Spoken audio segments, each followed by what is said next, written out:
Shemel Shah, Barakatah Yahweh Shah, Barakatah Yahweh, Barakatah Yahweh, Barakatah Yahweh Shah.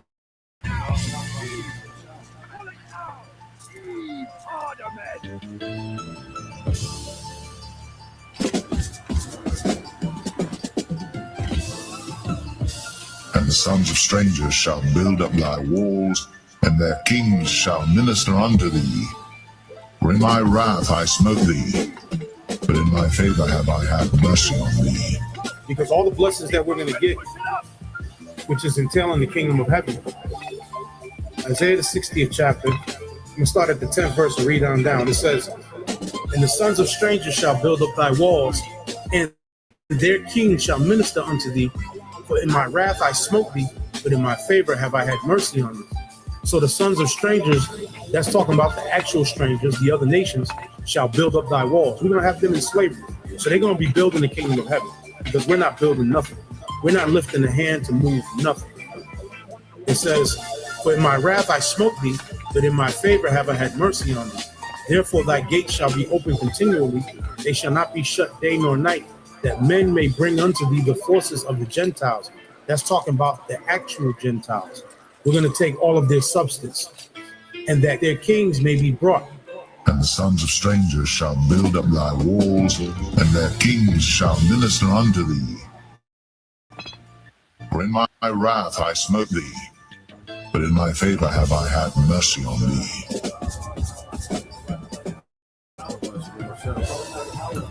Barakatah Yahweh Shah, Barakatah Yahweh, Barakatah Yahweh, Barakatah Yahweh Shah.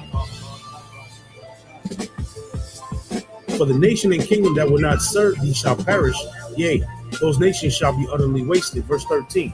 And the glory of Lebanon shall come unto thee, the fir tree, the pine tree, the box together to beautify the place of my sanctuary, and I will make the place of my feet glorious.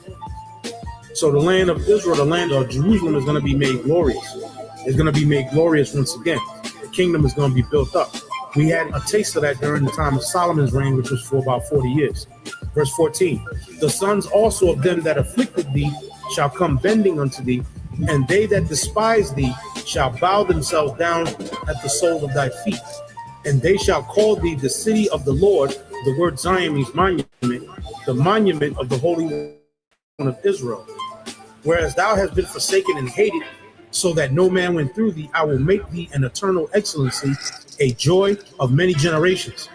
Thou shalt also suck the milk of the Gentiles, and shall suck the breasts of kings, meaning we're going to take all their substance. And thou shalt know that I am the Lord thy power, the Lord and thy Savior and thy Redeemer, the mighty one of Jacob. For brass I will bring thee gold, and for iron I will bring thee silver, and for wood brass, and for stones iron. And I will make thy officers peace, and thine exactors righteousness.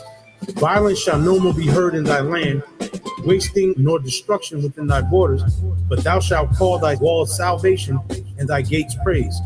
The sun shall no more thy light by day, neither for brightness shall the moon give light unto thee, but the Lord shall be unto thee an everlasting light, and the power thy glory. The sun shall no more go down, meaning our kingdom is not going to go down. In other words, once we get back in power, we're going to be in power forever. The sun is never going to go down on our kingdom again. The sun is never going to set on our kingdom. We're going to always shine, and we're going to always be in that glory once we get into the kingdom of heaven. There's no more going back into slavery under the other nations. Esau's not going to rise back up and put us in captivity. Ham, Japheth, Ishmael, none of the other nations are going to rise up and take us down ever again. When we get on top this time, we're going to remain on top. Neither shall thy moon withdraw itself, for the Lord shall be thine everlasting light, and the days of thy mourning shall be ended. So no more mourning, no more crying, no more vexation of spirit, no more weeping, no more hopelessness because of the condition that we're in as Israelites right now. Verse 21, thy people also shall be all righteous, they shall inherit the land forever. The branch of my planting, the work of my hands, that I may be glorified. Verse 22, a little one shall become 1,000. This is in the kingdom. So what is this talking about? We're going to have sex. Again, like I said, the 2/3 that are going to pass in this destruction, the 2/3 are going to come back through the 1/3 that make it. The Lord said, 2/3 shall be cut off and die, and the third will I bring through the fire. It says, a little one shall become 1,000, and a small one a strong nation. I, the Lord, will hasten it in his time.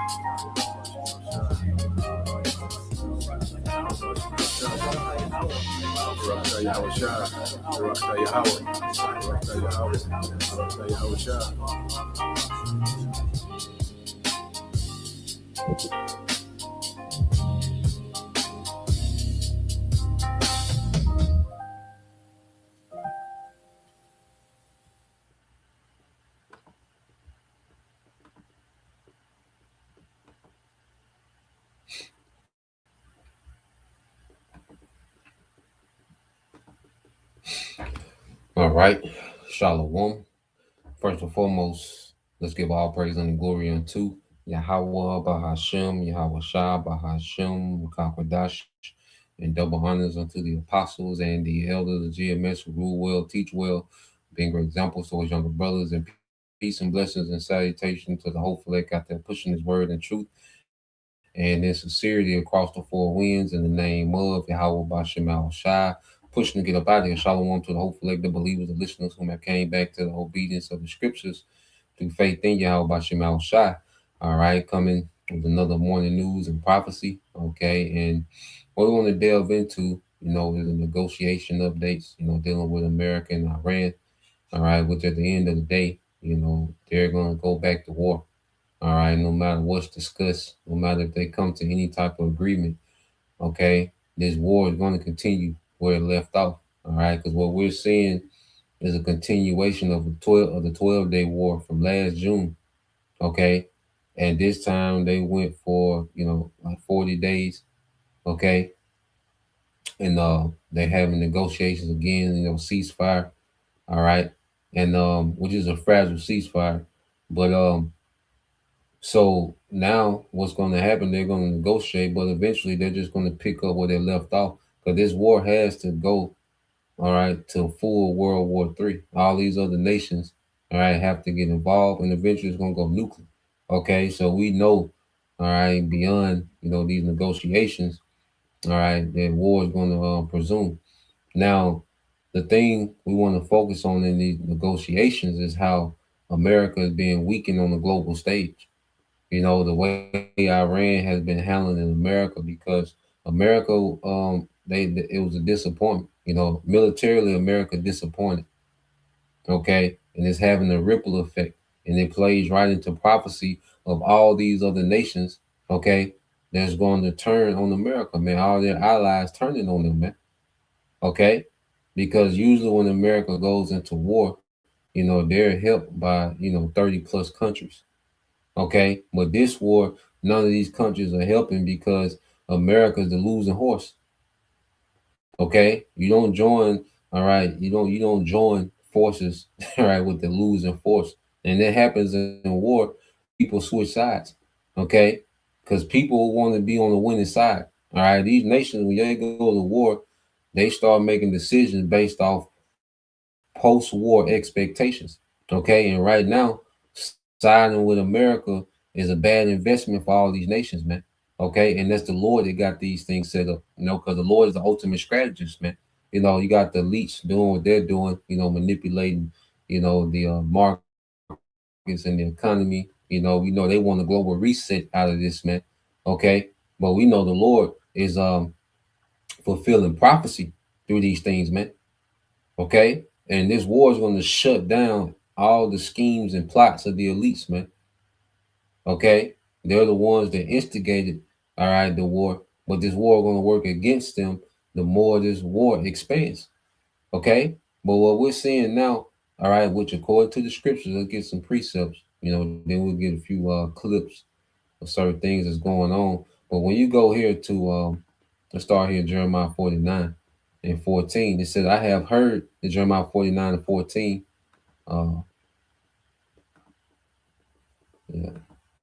This Jeremiah 49 and 14 says, I have heard a rumor from the Lord, and an ambassador sent unto the heathen, saying, gather ye together and come against her and rise up to the battle. And it hurts America, man.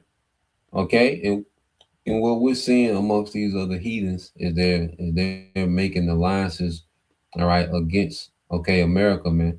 These nations that was once under, all right, the banner of America now switching sides, man. Okay, and this is the Lord's doing.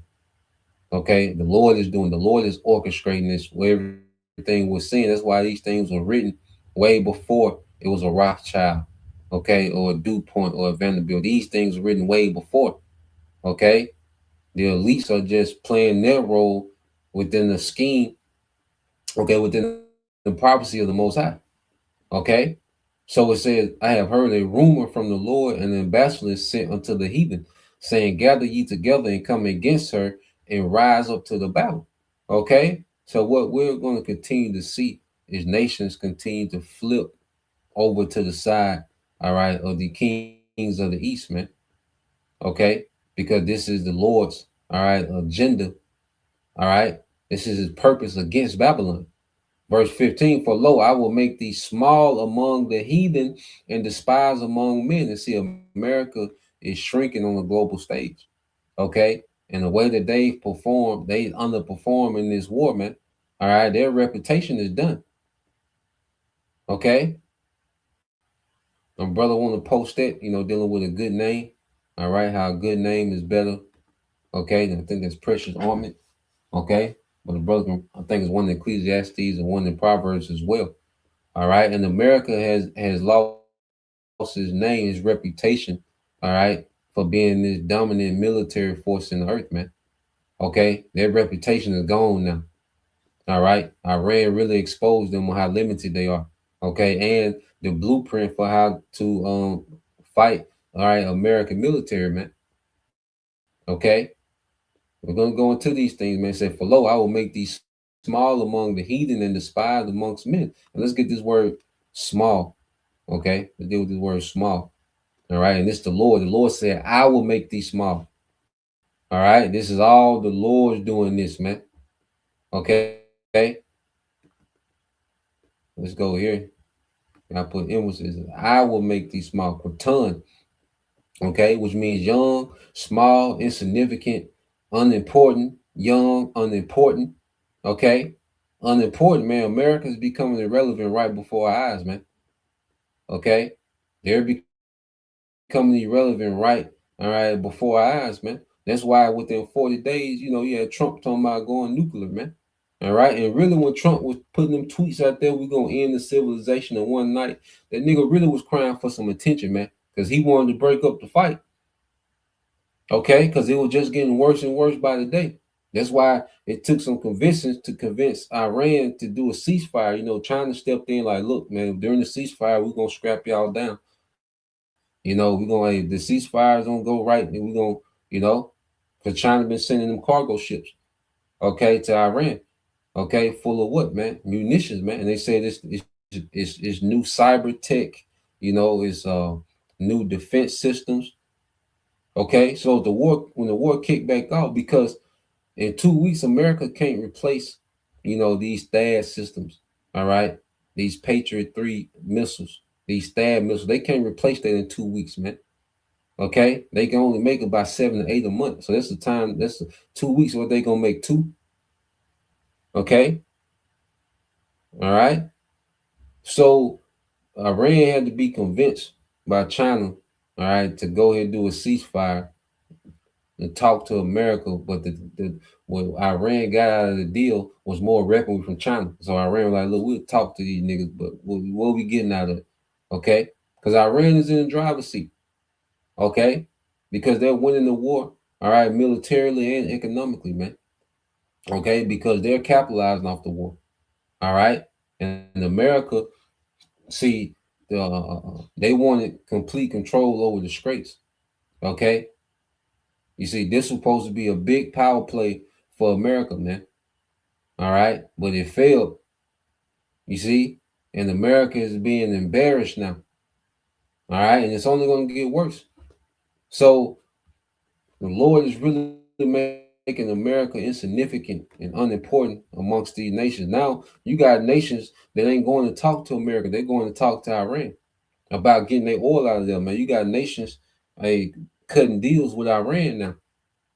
to get their oil out of there. America ain't talking about shit, nigga. Y'all can't open the Strait, nigga. What I'm talking to you for? Okay.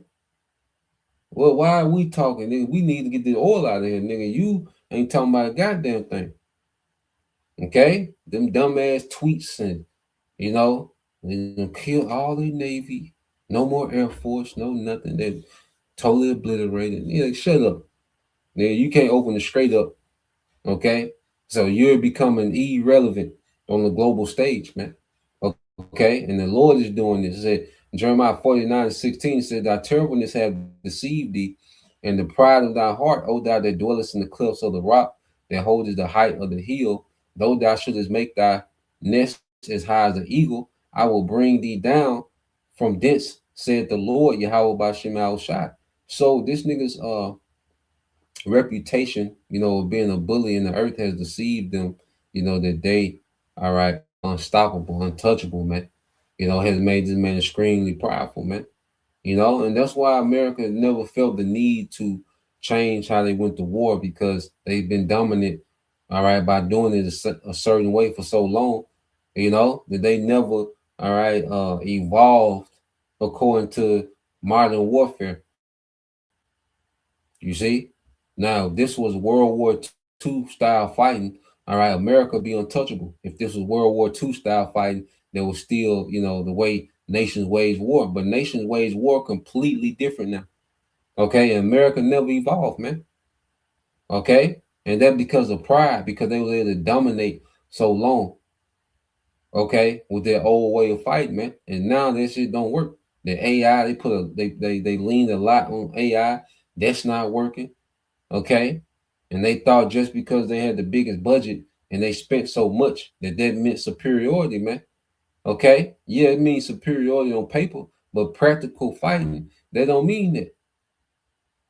Okay, and it's being shown real time, and all these nations are sitting in the background because the technology that China is sending during this ceasefire, that technology is based on them analyzing the war for this last month.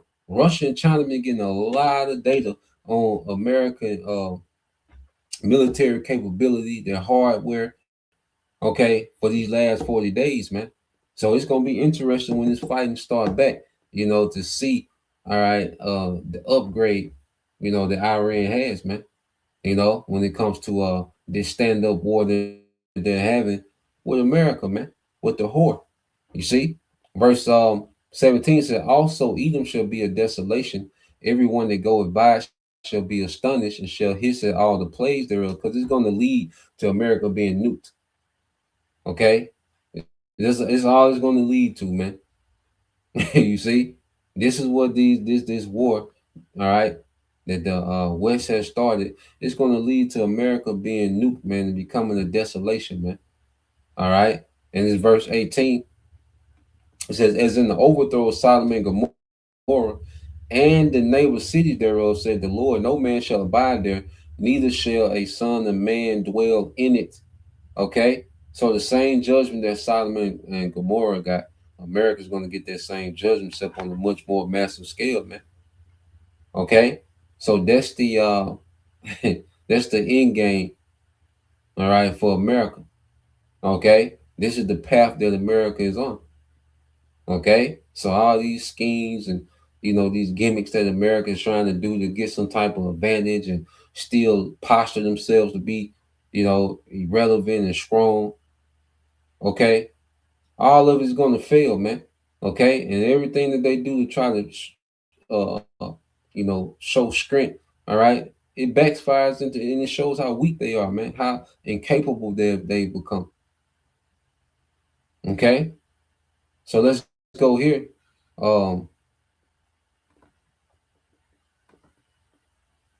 Let's pull up this video here first.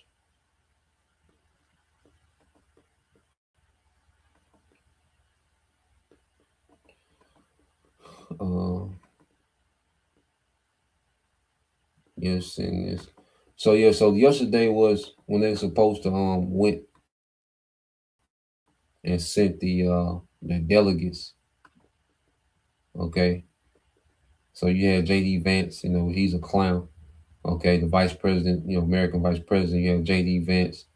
All right, then you had, the Iranian representatives, meet in the capital of Pakistan, to talk different negotiations. And what's being shown, okay, is the leverage that Iran has over America. Okay, that's what's being shown in these negotiations, because it really ain't about them coming up with a deal. Okay, America, they're trying to save face and try to show that they got some type of power, some type of leverage in the world still. Okay, which the dollar, of course, is still going to be the strongest currency until it just collapse, which is going to collapse everything. Okay, but what we're seeing is the reputation of America is dwindling daily. Okay, the fact that all right, that they got to meet and talk about terms that Iran wants to talk about. Okay, they're not discussing none of the terms. Okay, that the small hats in America want to talk about. Okay, and then before the meeting, all right, they had to make concessions and accommodations for Iran just to come to the meeting, man. All right, and Iran is intentionally doing this to show these niggas ain't got their power. These niggas ain't got the juice like they had, man. You start putting something on America ass, man, all that tough and mighty and beating their chest. Yeah, it sounds good over here in the press conference in America, man, but that shit is not playing out on the battlefield, man. Okay, so let's go here to this brother got a mark of ball. Ecclesiastes 7:1 says a good name is better than precious ornament in the day of death than the day of one's birth. So a good name is better than precious ornament. A good name is valuable, man. And for the longest, America has been able, to do what it wants in the earth because it had a reputation, all right, of being the mighty man of the earth. Who would dare contest, the mighty, all right, hammer of the earth. Okay. It had a reputation. It was able to, make all these different deals and set up bases everywhere and have all these different allies. And, it was able to just do a lot, man, based off that name, even because all these military bases, all right, you got these military bases everywhere, but really they're just a prop. It was just a symbol of American military power, because as you can see, all these bases throughout the earth, they really can't project power. Okay, that was just a prop. What we're seeing in this war, that these military bases are just props. Okay, and it was a symbol of American might. Okay, and this devil made all these deals based on promising security for all these different nations, and now these nations seeing, nigga, you can't protect no guy. You can't protect your goddamn self. Okay, so that reputation that America has been riding on, all right, since World War II, well, their reputation is being erased. Okay, 80 years of really about 70, about a good strong 70 years. America had, a particular reputation militarily, man. Okay, and in 40 days, man, it's just been crumbled, man. It's been diminished. Okay, and that's the Lord's doing, because He's preparing these nations to get at the whore, man. All right, so let's go here. All right, let's play a little bit of this. So this was the Iranian officials arriving, for talks. All right, with J.D. Vance. Okay, so let's play this. I think been playing hardball and brinkmanship games right up to the last minute, saying that they sort of a nerve-wracking countdown to these talks, and the Iranians, I think, have been playing hardball and brinkmanship games right up to the last minute, saying that they weren't going to come if the ceasefire that this truce that's been broken by the Pakistanis was not considered to include Lebanon, but also if billions of dollars of frozen assets weren't unfrozen. Well, it's still unclear about the ceasefire in Lebanon where you are. It's not entirely clear what's happened with those frozen asset, but we do think the Iranian delegation has arrived. Iranian state media reporting that they have arrived here in the last hour, landing in a military base here, and they're making their way to wherever they're staying here ahead of these historic talks. We can't say, we're not entirely sure who is in the delegation, but it looks like it's a group, a team of seasoned negotiators who will be facing the American president, J.D. Vance, tomorrow, as well as Steve Witkoff and Jared Kushner in the negotiating team the Americans are fielding. And there's a kind of an imbalance there, if you like. On the American side, they are not seasoned, experienced diplomats. They are negotiators, they're not diplomats. We think on the Iranian side, though we can't confirm the names, that these are very experienced negotiators. So it's going to be a fascinating contest between them, if you like, in what is a really historic meeting, the first time an American vice president has ever met Iranian officials, certainly since the Islamic Revolution in 1979 in Iran. And I think the big question really, Yala, is, ahead of these talks, we've seen that sort of pre-negotiating posturing, and we're now going to get into the nitty-gritty of this. And I think the fundamental question is, can both sides agree on what to do with the Strait of Hormuz? The Iranians have acquired a new card since they last sat and talked with the Americans in Geneva, talks that were torpedoed effectively by the Americans and the Israelis with their war that they launched while that diplomacy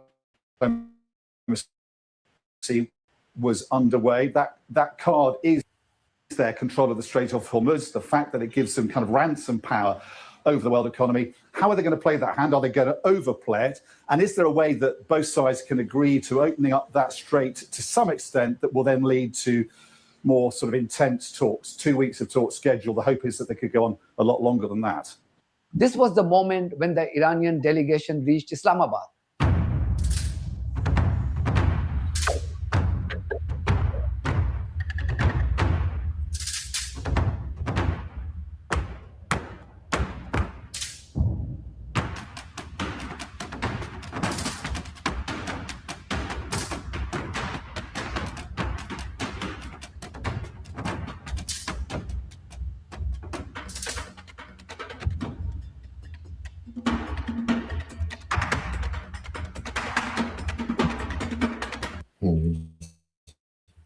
I see them boys come through Pakistan swagged up, man. Getting off the plane swagged up, man. All right, handling America, man, in diplomacy, militarily, economically, the propaganda. You got the little Lego cartoons, man. They've been going in every aspect of war. Iran been beating the brakes off America, man. They outclassing them, man. They way too many steps ahead, and that's the Lord doing that, man. All right, because Iran got a purpose, man. The scriptures say they were gonna come forth with great power. Okay, damn what the elites got going on. The scriptures say Iran gonna come forth with great power, man. Okay, and this is something that Esau, all right, can't contain, is the prophecy of the Lord, man. Okay, come through with that all black niggas and funeral, nigga, death of an empire, nigga. Okay, or so the Suge Knight, all right, turn the neck. I totally like that Death Row. All right, that magazine cover from Vibe. Some of y'all might not remember that.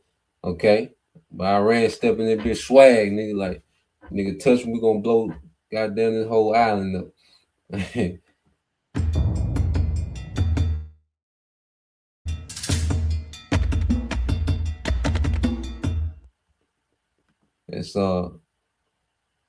Let's see. You don't know what an AI work management platform is? Yikes. Here's 3 new AI-powered changes to the... Yeah, that's all I wanted to see. I just want to see Iran get out the get out the plane. Now we get into some information, dealing with the talks. But yeah, man, America finished, man. All right, unimportant, man. Stepped out. Then they came at the last minute. America had to beg them to come. And they had to make concessions, man. We're gonna get into that. Okay. But yeah, I think y'all might not remember this, man. Y'all remember this whole Death Row album cover. Iran come out the plane, nigga. Nigga, the row. Nigga come to Death Row. And that's what they telling these nations with with the spray of Hamas. They tell them GCC nation like, nigga, y'all gonna come to death row. Y'all gonna stay over there with Bad Boy, with Epstein, them. You know, y'all come to death row. You know, let's go from there. You know, like Apostle Hart said, you got a little fun with this thing sometimes. All right.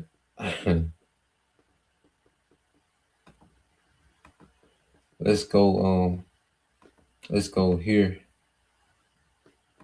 All right. Cause like I said, they had to beg Iran to come to them talks, man. Boy, that been all black nigga. Death to the empire, man. So let's play this. Wow, despite talking a big game, Donald Trump has instantly folded at the outset of these negotiations with Iran in Islamabad. Donald Trump and J.D. Vance and the entire Trump regime were posting earlier on social media that they're not going to give up their own interpretation of the 10-point plan. And then the Iranian negotiators, their leader of the parliament, MB Ghalibaf, and their foreign minister, Araghchi, like, okay, well, then we're not going to show up to Islamabad, and we're just going to leave J.D. Vance and Steve Witkoff and Jared Kushner alone there in Pakistan. So see you later. And then the Trump regime was like, okay, we'll give you what you want. What do you want?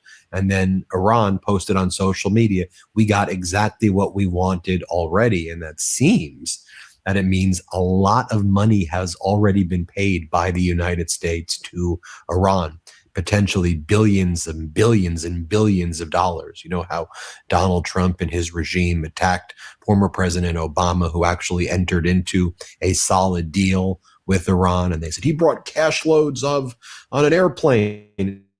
It seems, again, I don't know for a fact, but let me show you what I'm basing my knowledge on, that the Trump regime may have already made a significant payment to Iran. I can't say that for a fact. I always want to be very clear here, but let's show you what went down already.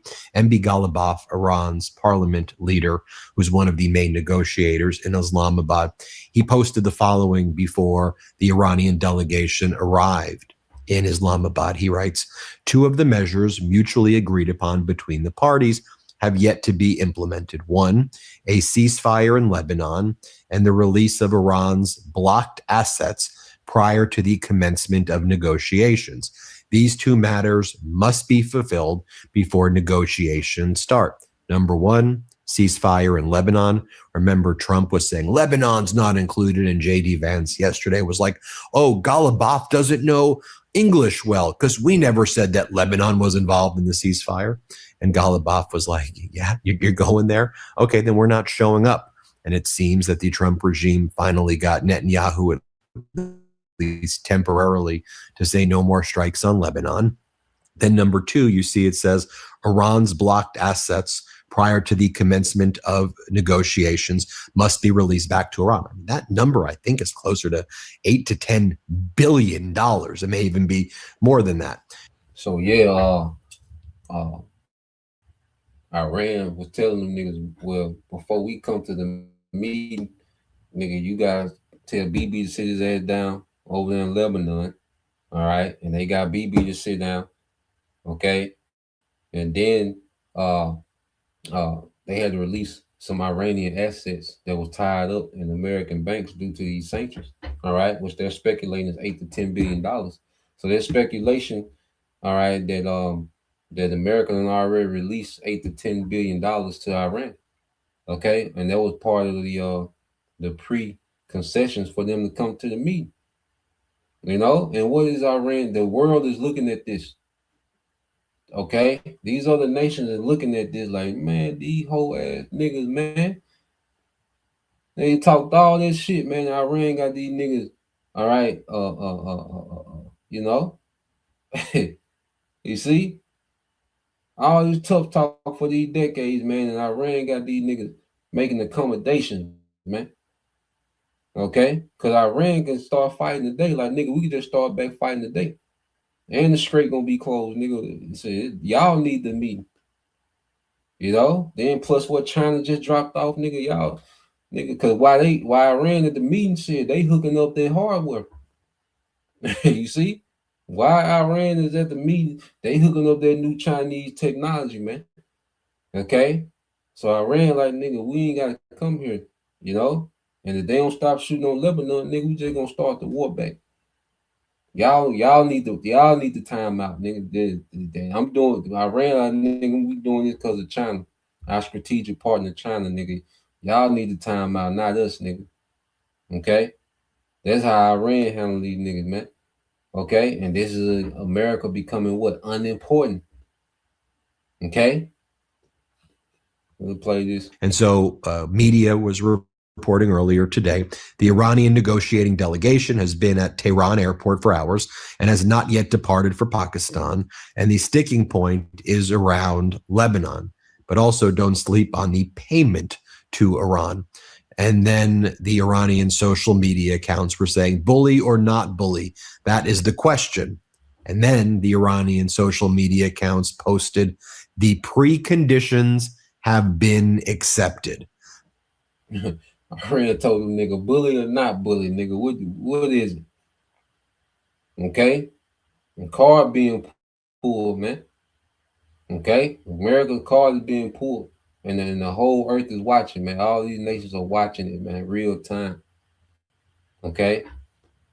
And we're going to see, going on to another video that's going to go into the ripple effect of these things unfolding. Because people just think war just bombs, and not war has a lot to do with politics. And of course, like I said, the elites, you know, they manipulate things and they certain things are staged. Okay. But wars have been going on way before, all right, the Rothschild banking family. Okay, so they not the end and the beginning of everything we see. There's a lot of psyops and stage, especially coming from the West. You know, the West is just a goddamn Saturday night skit. Okay, but there's a lot to war, you know, and that's why I like to go into, you know, the details of it. You know, I just love to see the details and the strategy, you know, from all aspects, you know, of how war unfolds. All right, and it's all linked to prophecy, because all these events are going to lead to prophecy being fulfilled, because this is nothing but prophecy, man. America is becoming unimportant. They're becoming insignificant on the global stage. Nigga, America had to go beg Pakistan for this ceasefire, man. Okay? And China had to step in and you know, persuade Iran to go ahead with it, man. America, there was a time, man, when America summoned you to the negotiation table, man. Then you was coming there from, and you was negotiating from a place of weakness, man. Okay? And these nations are seeing this, like, this nigga calling me. You know, like the Pakistan president, like, this nigga calling me. You know? So these nations are seeing, man, this nigga ain't got it, man. Okay? The preconditions have been accepted. What were the preconditions? Ceasefire in Lebanon and release of Iran's blocked assets. And Iran's just posting that publicly, and there's no denial of that from the Trump regime. And then Ghalibaf arrived. We have video of Ghalibaf and Foreign Minister Araghchi arriving in Pakistan. MB Ghalibaf posted this photo of himself on the Iranian airplane that arrived in Pakistan. And he writes, my companions on this flight, hashtag Manab 168, as the Trump regime committed war crimes and killed all the little girls in the Manab Elementary School. Also, New York Times reported about 23 other elementary schools or schools were blown up by the United States and Israel already. Lots of hospitals as well. You see the delegation of the Islamic Republic of Iran, represented by Ghalibaf, Foreign Minister Araghchi, and others. They've arrived in Islamabad after the United States met those preconditions. And then Ghalibaf said the following: in the upcoming negotiations, if the American side is ready for a real agreement and to grant the rights of the Iranian nation, they will see readiness for an agreement on our side as well. However, in the current conflict, we have shown them that if they intend to use negotiations as a futile show or a deceptive operation, we are prepared to secure our rights through faith in God and reliance on the capabilities of our nation. Unfortunately, our experience with negotiations with the Americans has always been accompanied by failure and breach of commitments.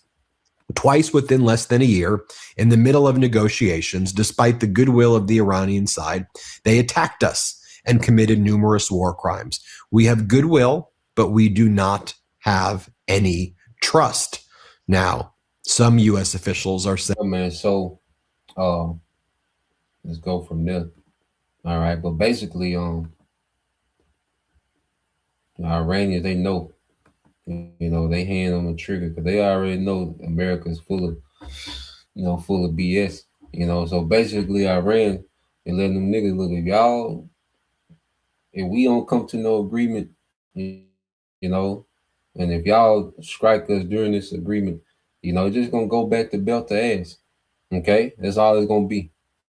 Okay, and the small heads are not gonna allow, all right, any agreement that benefits the Iranians. Okay, any agreement that's reached, ain't no telling what the small, if they sign the deal, ain't no telling what the small head's gonna do, because they gonna kick this thing back off. Okay, the small head's gonna kick this thing back off, man. No matter what America want to do, the least of the flock shall draw them out. Okay, they drew them out once. Hey, they're gonna draw their ass back into it again, because prophecy is in control.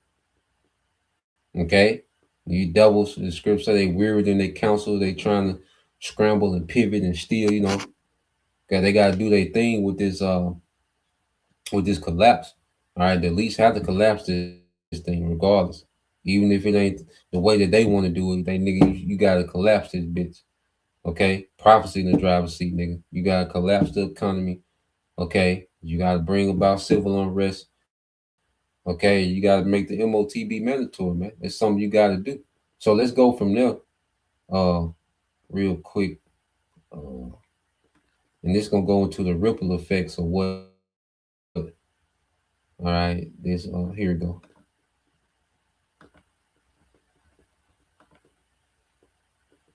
Let's get this one, and then we'll segue to this devil. All right, and these data centers, man.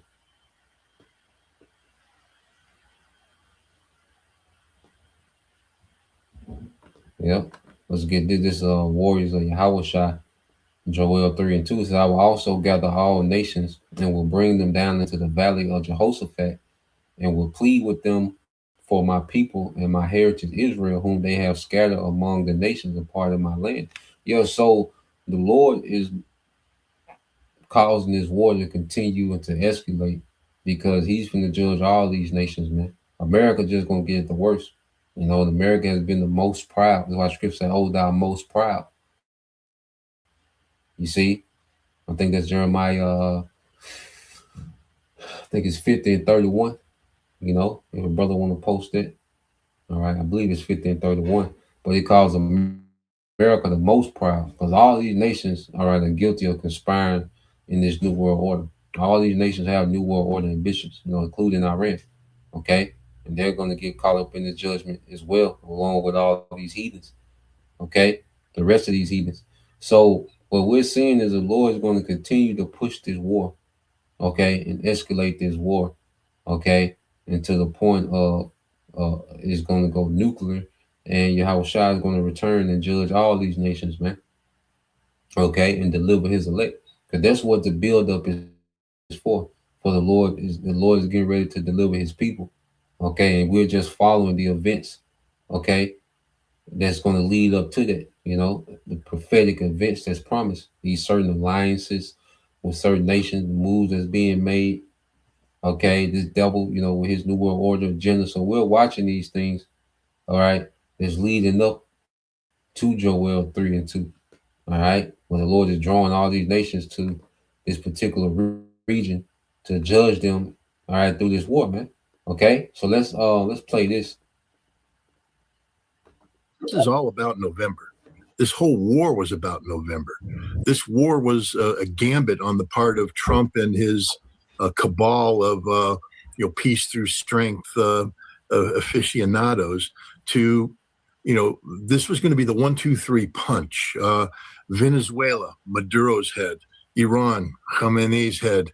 then we meet with Xi Jinping, and we throw those two heads on the table, and we say, now, when we talk about the Pacific, you have to take us seriously.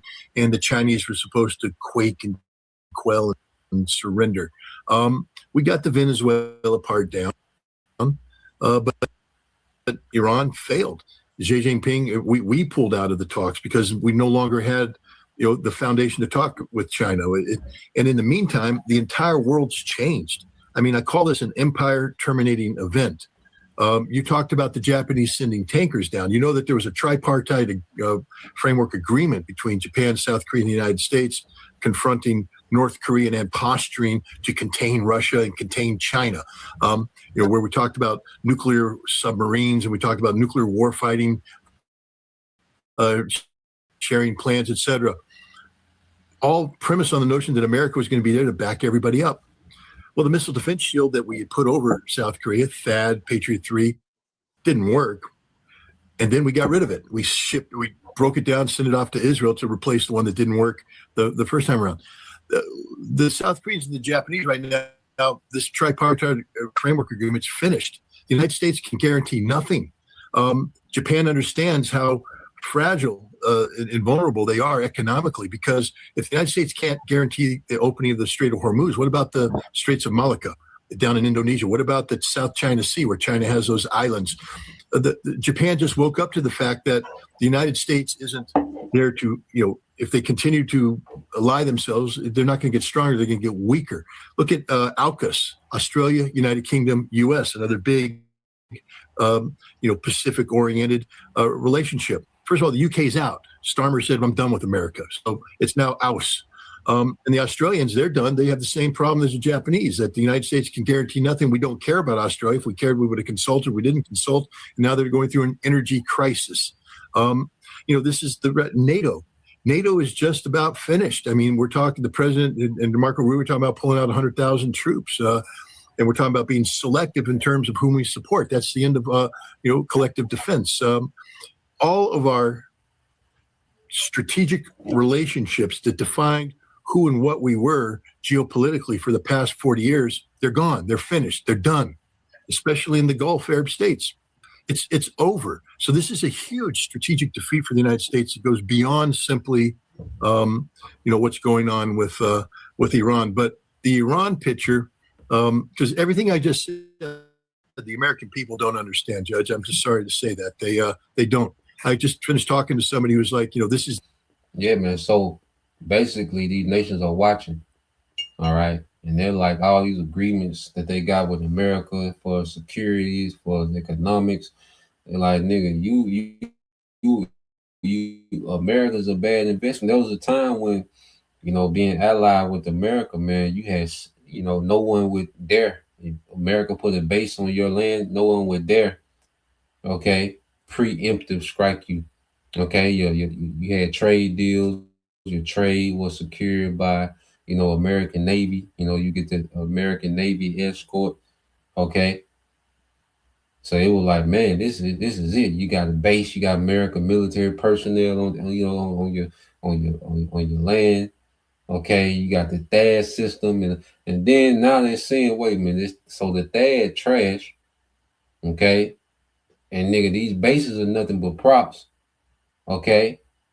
And your Navy is nowhere near what it used to be because of the way of modern warfare. So your Navy is not effective as it once was. So it's like, and then they seeing that, okay, everybody that's allied with America is getting hit with missiles in this war, in their region. So they're like, nigga, what is the point of being your ally? Then they holding the oil hostage, nigga. We can't get the oil. You can't protect nobody, nigga. What are you good for? Okay, I will make thee small among the heathen. It's the Lord doing this, man. Okay, this is Yahweh Bashim Al-Shah making America small among the heathen, man. Okay, it's like, nigga, what are you good for? Okay, so let's I'm gonna jump. Larry Johnson gonna say something. Let's see. I think it's about right here. Candidate for Taiwan showed up in China for. Oh, here we go. That's a pretty expensive bill. That's the largest loss of aircraft since Vietnam War.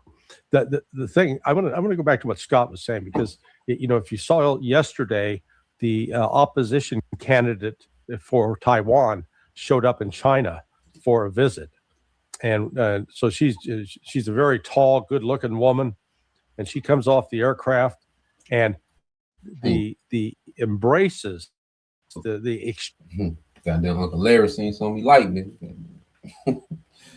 Oh boy, you remember her? Exchanges with the Chinese were very warm. They were not this official standoff. I mean, it was like, "Hey, buddy, how you doing? Good to see you."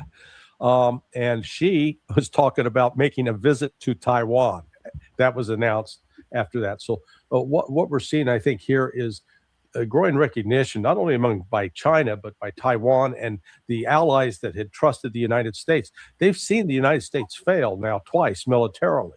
And when I say fail, yeah, we got a Navy, but what good is it?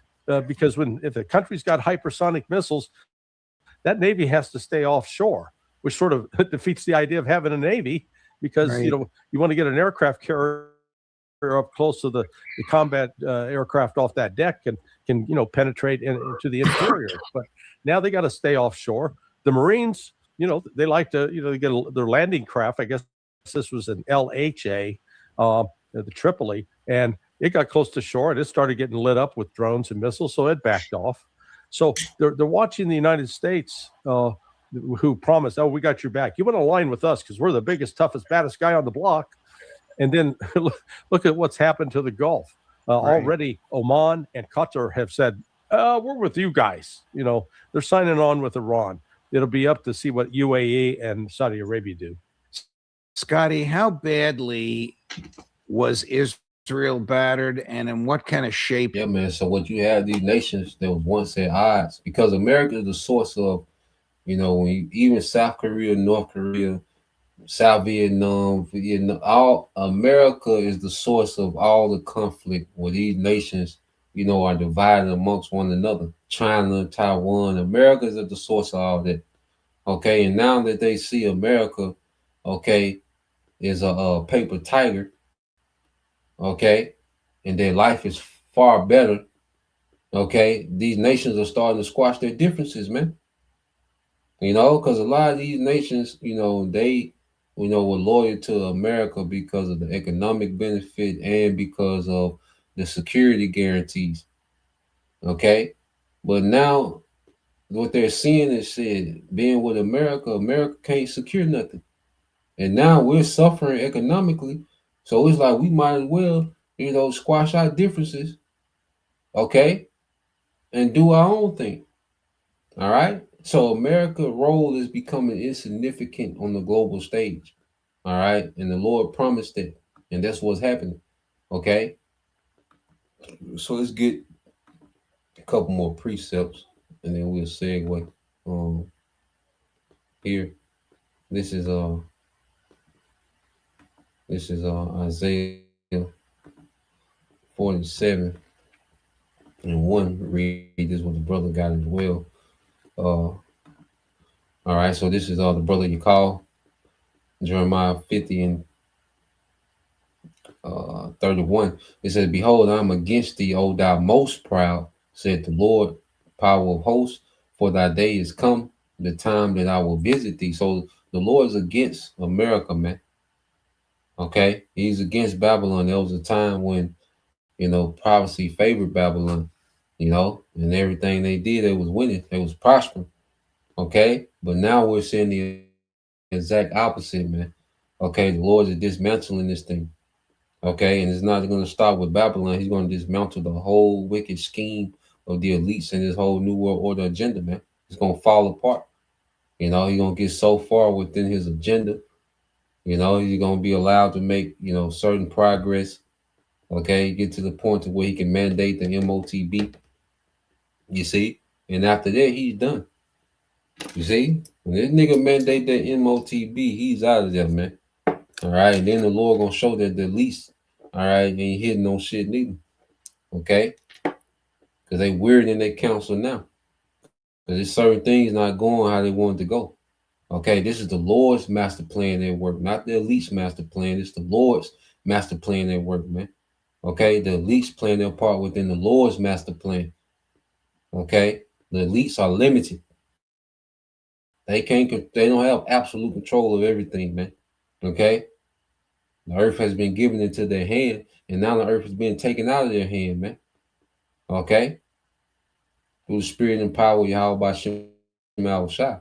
And it says, behold, I am against thee, O thou most proud, said the Lord power of hosts, for thy day is come, the time that I will visit thee. And it says 32, and the most proud shall stumble and fall, and none shall raise him up, and I will kindle a fire in his cities, these nukes, and it shall devour about all around him, man. America becoming a desert, man. All right. So this is what American pride is going to lead to, all this pride, all this pump. Okay, all the destruction that America has caused in the earth, well, all that destruction is going to come back. Okay, let's play this real quick. This is Isaiah 47 and 1. All right, it says, come down and sit in the dust, O virgin daughter of Babylon. Sit on the ground, there is no throne, O daughter of the Chaldeans, for thou shalt no more be called tender and delicate, man. Okay, so we're seeing America being demoted. Okay, right before our eyes, man. Okay, to where you're seeing nations are going to Iran directly to discuss, because South Korea and Japan is speculated, you know, hasn't been officially confirmed, but South Korea, okay, and Japan, they done tiptoed over there and made deals with Iran to get their oil out of them, man, which they're gonna have to start paying in what? The yuan. Okay, and when these nations start paying in these different currencies outside the dollar, or this Bitcoin, yuan, the ruble, the Russian ruble, whatever it is, when they start paying in these different currencies, man, the dollar gonna tank. All right, and the elites, they want the dollar to tank because they gotta reset this thing, man. Okay, and it don't matter if it's not going exactly how they want to go, they still gotta go with their move. Okay. They still got to do what got to be done. That's why the Lord left this avenue of a global collapse open to these niggas, man. Okay?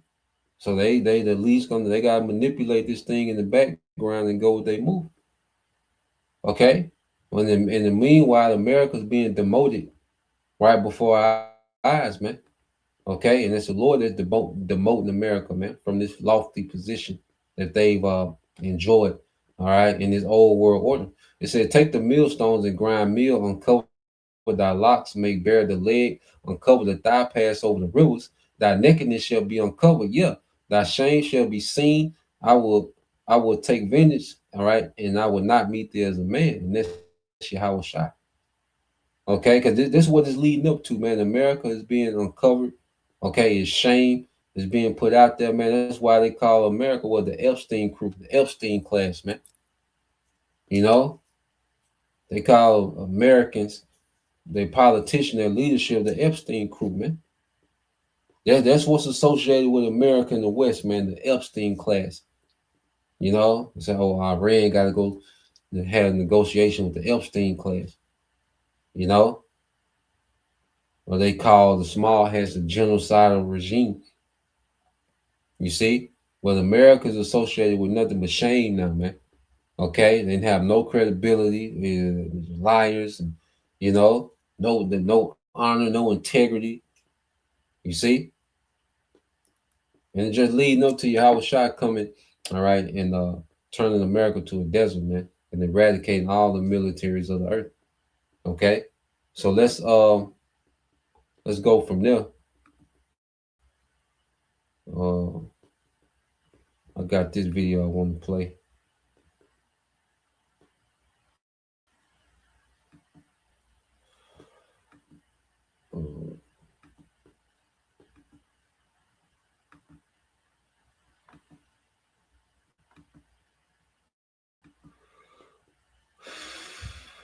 Let's go here.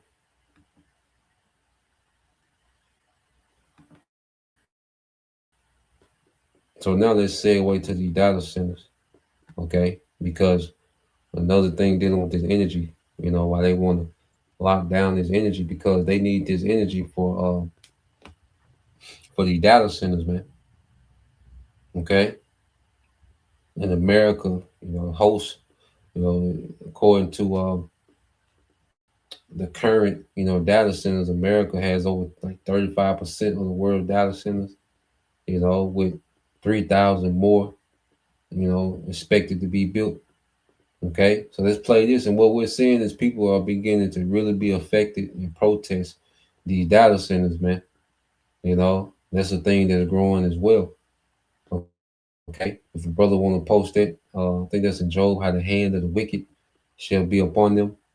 Let's get that, how the hand of the wicked shall be upon them. All right, so let's play this. Let me see what we get. So I got laid off this week via an email. Let's talk about it. My name is Kendall Levin. I'm 27 and I live in Austin, Texas. And for the last couple of years, I was making $250,000 a year at the largest software company in the world as a software sales manager. On Tuesday at 6 a.m., me, alongside 29,999 other people, got an email from an anonymous alias within the company stating that due to a restructure, our positions were no longer needed and that our employment was terminated immediately. The AI revolution will be 10 times bigger than the industrial revolution and 10 times faster. Bill number 4876, no data center! No data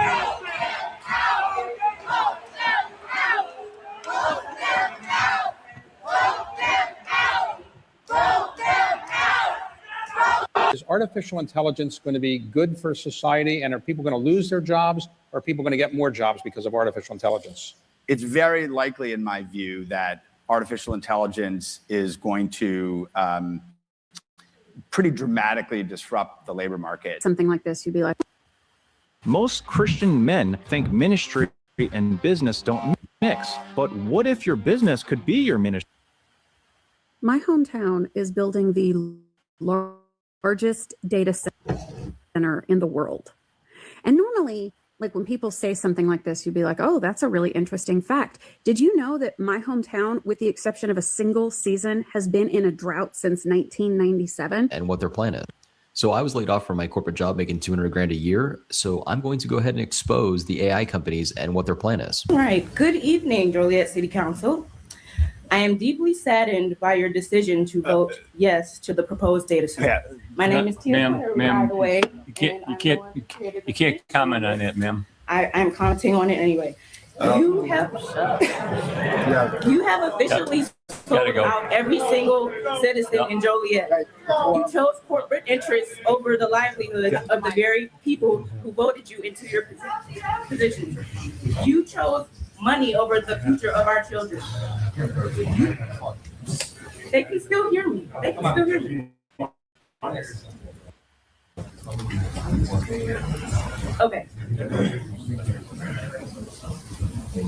Okay. Just know that everyone is going to remember each one of you that voted yes on this, and we don't want to hear.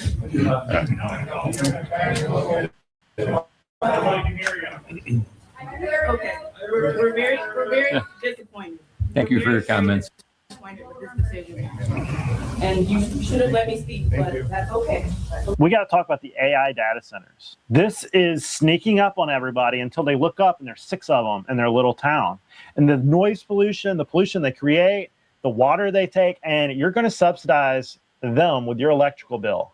You need to know about what's going on. We're going to dive into it in this video. I've done a lot of videos on it. Go check those out. But you need to know and hold these politicians accountable. So yeah, you got, more people, beginning to, push back on these data centers, and this is all, throughout America, man, because they're just building these things, people have no say so. All right. The local officials, have completely, been bought and paid for. Okay. And it's to the point to where they're making people move.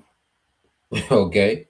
When people are going to these town meetings and you're seeing they're being removed, from these town meetings from just speaking, on these data centers, man. Okay, let's go here. I got a couple. So let's go here to what's going on in Virginia, West Virginia. Okay, let's go here to West Virginia. All right, so in West Virginia, you got people light bill that are higher than their mortgage now.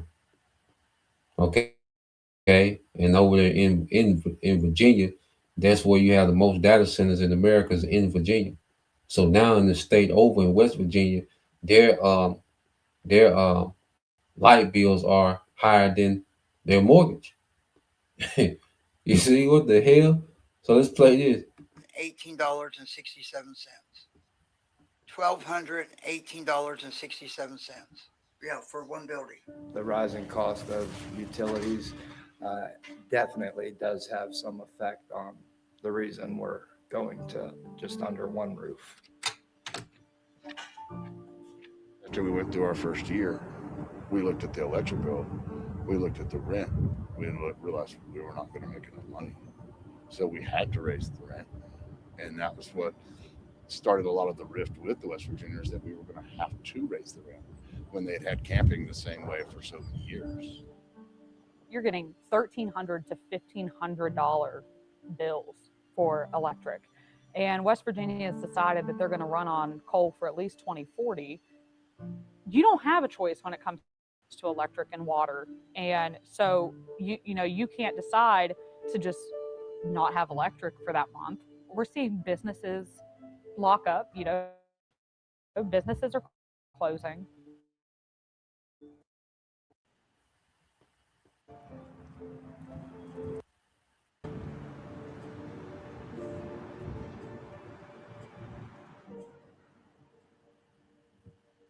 I try to stay so positive and look towards the future, and bigger plans. But sometimes it's just so sad, walking down there, seeing it. From here down was counters. I had an ice cream freezer, and then I had my bakery cakes. I was getting ready. Like I had a bunch of stuff made up and everything and was getting ready for Valentine's Day because holidays were $700 to $1,000 days. So I would have had the money if I could have just got 2 days, just 2 days. We closed down on the 12th. The electric being so high made me struggle on pretty much everything else. Once I got behind, it was like I could not dig out of that hole. And every time I would pay a big lump sum, then the next bill would come in and it would be even higher. We're in the Antique Mall, Ravenswood Antique Mall. And we are coming back to my booth where I'm going to have some of my baked goods. At one point, I had 5 employees. 3 lost their jobs the day that I closed because I was down to 3 for the winter because I knew. And we lost our only source of income at that time. And they're putting squeeze on these small businesses, man. This is intentional. This is an economic siege, okay, from the top. All right, intentionally spiking, these light bills, okay, and getting these small businesses out of there, man, because in the New World Order, all right, the devil plans on only having these major corporations, okay, that's going to be linked, all right, to the digital, all right, commerce, man.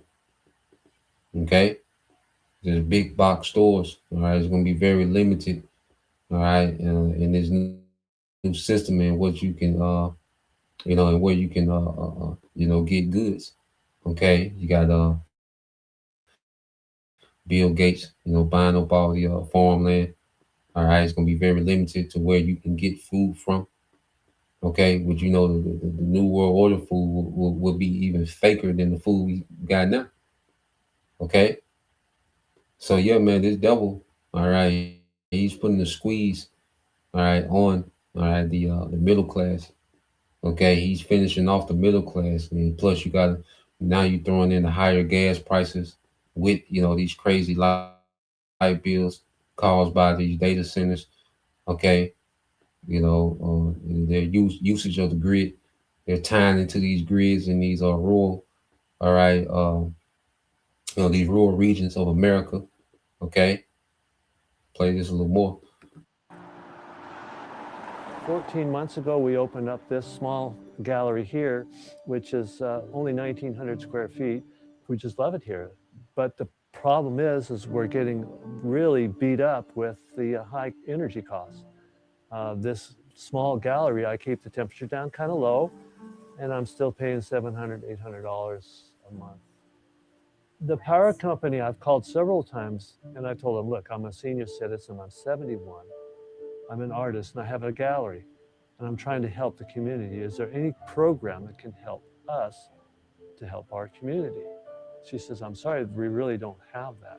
And your rent for the commercial space here is how much? It's only $600. It's $150 to $200 less than my power bill.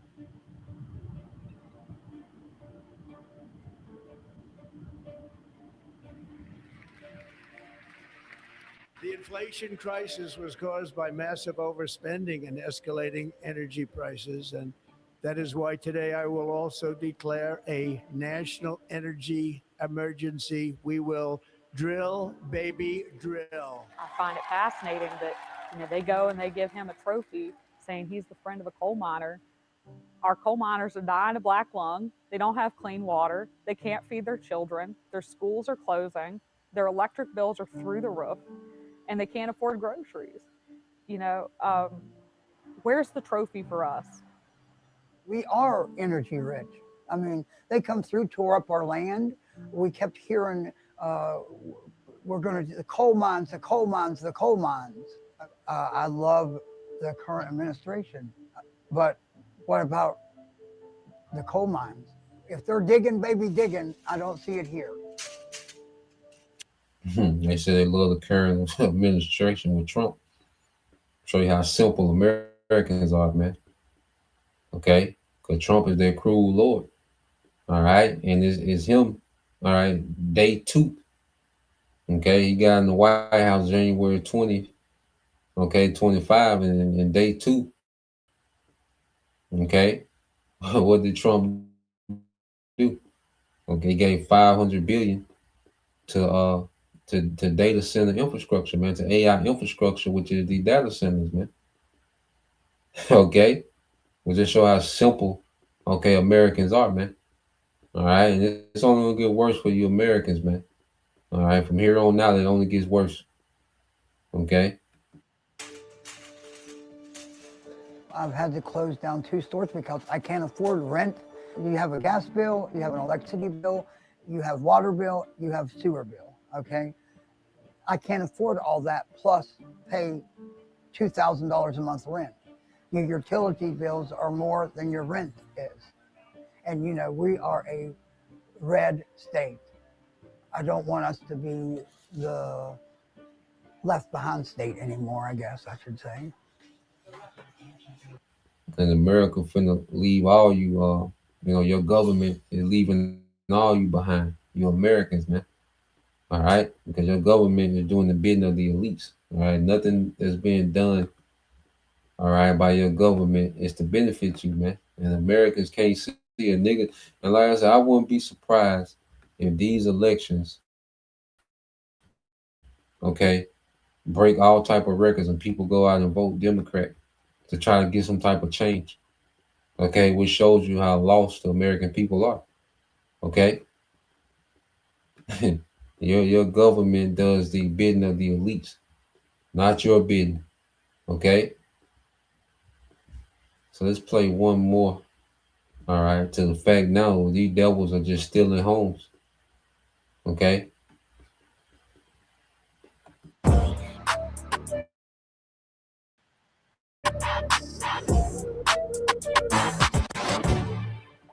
So you guys know these data centers, they've been popping up across the country. And when they do so, they're requiring a lot of land for whatever reason. Well, now there are data centers that are appearing in Kentucky. Now, this is Thomas Massey's home state. This project is replacing people, meaning that they are going to lose their homes so that these data centers can be built there. This is wild. Shout out to More Perfect Union for sharing this video. Working class Kentucky residents are being forced to leave their mobile home park. So this is a trailer park, and they're pushing them out. Listen to this. Good evening. I'm Larry Smith. And I'm Megan Mannering. Thanks for joining us. Well, for months, we've been following through on a proposed data center in Mason County. 3 weeks ago, we told you about a mother and daughter rejecting a multi-million-dollar offer to give up their land for development. Now, as LEX 18's Drew Ammon reports, residents at a mobile home park tell us they have 3 months to leave Meadowland Village. Imagine being able to build anything just by thinking about it. Meet Base 44, a complete AI creation platform.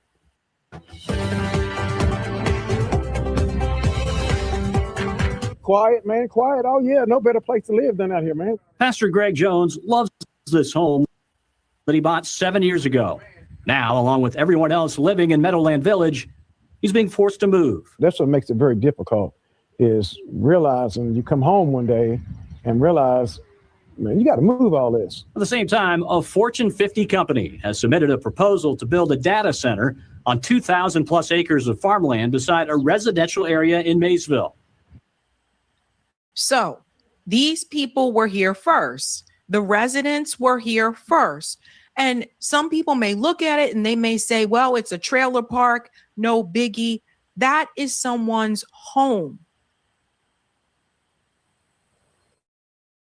And I've been telling you guys about these data centers because more and more they keep appearing. And of all the places to go to, they decide to move right next door to this trailer park. And then they like to expand. So then it's like, well, we need that land too. So you guys got to go. Or you're going to interfere with the data center in this area. So you guys have to go. They were there first. This is happening right in Kentucky. Just days ago, residents in this mobile home park received this letter from their landlord on behalf of DPD Property Management, saying the park is under contract with a potential buyer, with the project developer offering each resident $20,000 to cover moving expenses. However, pause. $20,000. Those expenses must be approved. The letters. $20,000. Let's go back. Offering each resident $20,000 to cover moving expenses. Okay. $20,000. You know, all this money these goddamn tech companies got. Okay? All this goddamn money they got, and they're giving these people $20,000, and it has to be approved. You know? So it has to be approved. Like your move has to be approved by them. And when you're talking about moving mobile homes, they can get $20,000. All right, it don't go far. Okay, if you're talking about, because if they have to move these mobile homes, all right, you're talking about 10 to 15,000 just in moving a mobile home. That's not talking about new land, putting it on a pad, getting electricity ran to it, getting sewage ran for it. Okay. You're easily talking $30,000, $35,000, man. Okay, and that's a goddamn shame, man. These big tech companies, man, and the government, they got all this money that they can print. Okay, and they're giving these folks $20,000. Okay, to just up and move. Okay. Dollars doesn't give you a new home. Moving expenses, okay, that'll pay for like a U-Haul truck, etc. But nowadays, $20,000 doesn't give you a new home. They probably owned, if they've lived there long enough in that mobile park, some of them probably already owned that mobile home. So it may not look like much to some people, but again, that's going from ownership to renting. I don't know anybody. I can't buy a house for $20,000. Can you buy a house for $20,000?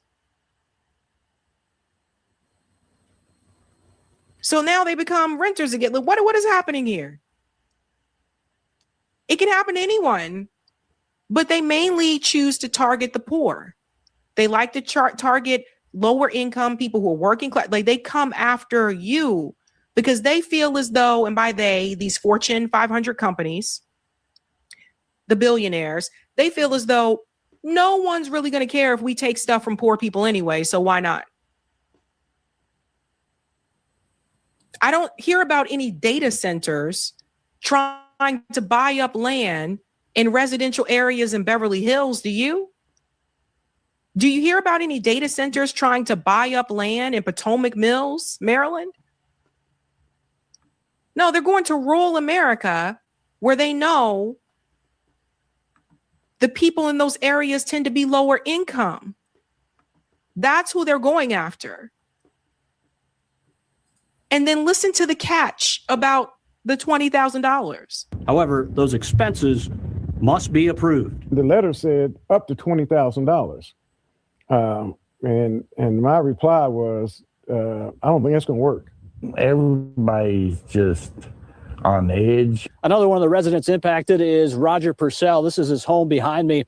This ramp will need to be moved or rebuilt as he makes the transition. There's no trailer courts around here enough to even absorb probably half of these trailers. According to a Mason County ordinance, mobile homes are only allowed on rural, residential, or agricultural zoned areas. Lot size has to be 5 acres for ag and 1 to 2 for rural residential.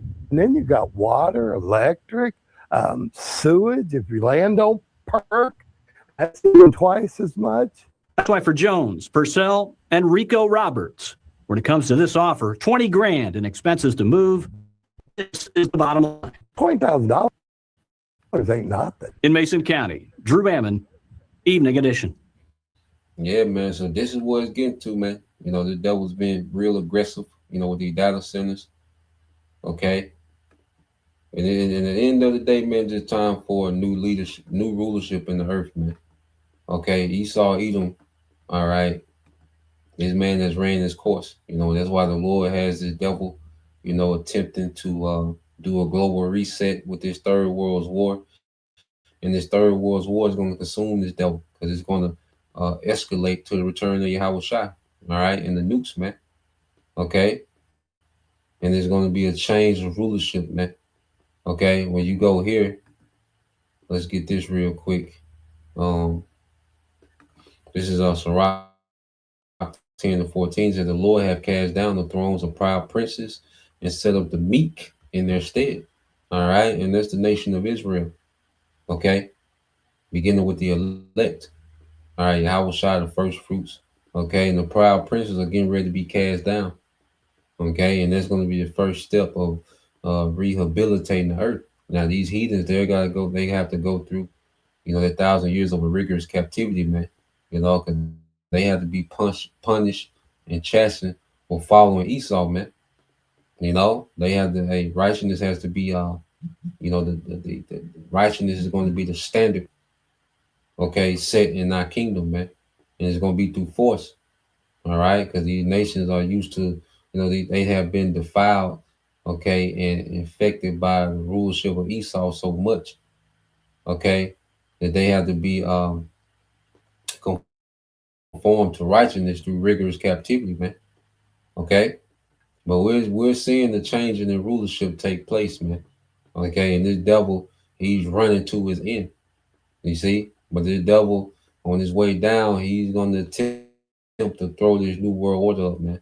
Okay. So the Lord have plucked up the roots of the proud nations and planted the lowly in their place. The Lord overthrew countries of the heathen and destroyed them to the foundation of the earth. He took some of them away and destroyed them and had made them memorial to cease from the earth, man. No one's going to miss, all right, Esau's rulership, man. Okay? No one, when righteousness is established in the earth, man, no one's going to miss this nigga's rulership, man. You know, right now, these nations get rich with Esau.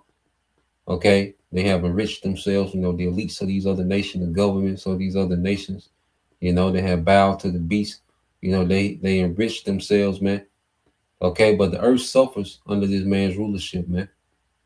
You know, a few oligarch families, all right, get wealthy, you know, beginning with Amalek, all right, certain other elite families, you know, Edomite families, and then you have the elites of these other nations, man. Okay, because this new world order only benefits the few up top of these nations, man. Okay, the masses suffer even more in this new world order that the devil is trying to bring. Okay, only benefits of the new world order are for the least of Esau and the few of these, okay, oligarchs of the other nations. Okay, and this is why these nations have sold their populations out, man. You know, all of them. Okay, all of them getting ready, you know, to sell their populations out to attempt this new world order, man. But the Lord, all right, is going to come and confound it like He did the Tower of Babel, man. Okay, so that's the point. You know, just wanted to get into that. You know, Lord will, you brothers, all right, and you sisters edified once again. We give all praise and glory unto Yahweh Bahashem, Yahweh Shai Bahashem, Kakodash, and double honors unto the apostles and the elders of GMS who rule well, teach well, being great examples towards younger brothers, and peace and blessings, salutation, hopefully, shalom.